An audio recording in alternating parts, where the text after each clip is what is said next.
Greetings, Chairwoman Mace, Chairman Grothman, Ranking Members Connolly and Garcia, and members of the committee. It is my honor and privilege to testify before you on the issue of unidentified anomalous phenomenon, formerly known as UFOs. On behalf of our brave men and women in uniform and across the intelligence community, as well as my fellow Americans who have awaited this day, thank you for your leadership on this important matter. Let me be clear, UAP are real.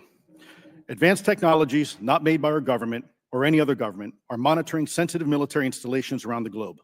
Furthermore, the U.S. is in possession of UAP technologies, as are some of our adversaries. I believe we are in the midst of a multi-decade secretive arms race, one funded by misallocated taxpayer dollars and hidden from our elected representatives and oversight bodies. For many years, I was entrusted with protecting some of our nation's most sensitive programs. In my last position, I managed a special access program on behalf of the White House and the National Security Council. As such, I appreciate the need to protect certain sensitive intelligence and military information. I consider my oath to protect secrets as sacred, and I will always put the safety of the American people first. With that said, I also understand the consequences of excessive secrecy and stovepiping. Nowhere was this more apparent than in the aftermath of 9/11, which many of us remember all too well. I believe that America's greatness depends on three elements: A, a watchful Congress; B, a responsive executive branch; and C, an informed public. Over the last decade and a half, I learned that certain UAP programs were and are operating without any of these elements. Although much of my government work on the UAP subject still remains classified, excessive secrecy has led to grave misdeeds against loyal civil servants, military personnel, and the public, all to hide the fact that we are not alone in the cosmos. A small cadre within our own government involved in the UAP topic has created a culture of suppression and intimidation that I've personally been victim to, along with many of my former colleagues. This includes unwarranted criminal investigations, harassment, and efforts to destroy one's credibility.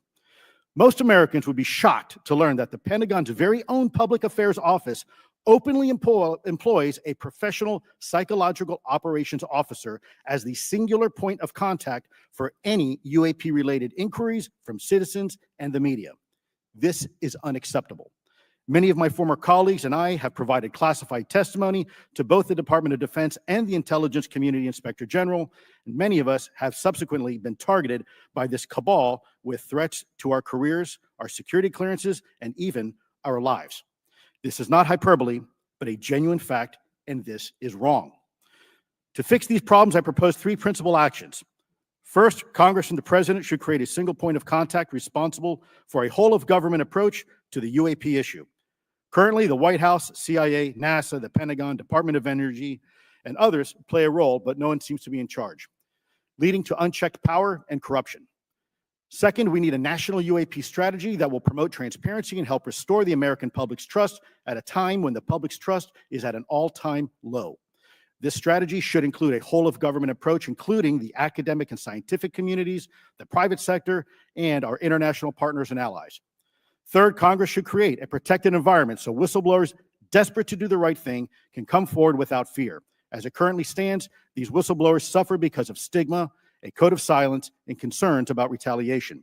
These whistleblowers should be encouraged to come forward in ways that protect them against any forms of retaliation. Policies and procedures should ensure that protection, and for those who refuse to cooperate, it is up to the members of this committee and the other lawmakers to wield their subpoena power against hostile witnesses and prevent additional government funding to those UAP efforts that remain hidden from congressional oversight. In closing, we as Americans have never been afraid of a challenge. In fact, we thrive on them, whether it's eradicating polio or going to the moon. We don't run from a challenge, we take it head on. To the incoming administration and Congress, I say to you, we need immediate public transparency, and this hearing is an important step on that journey.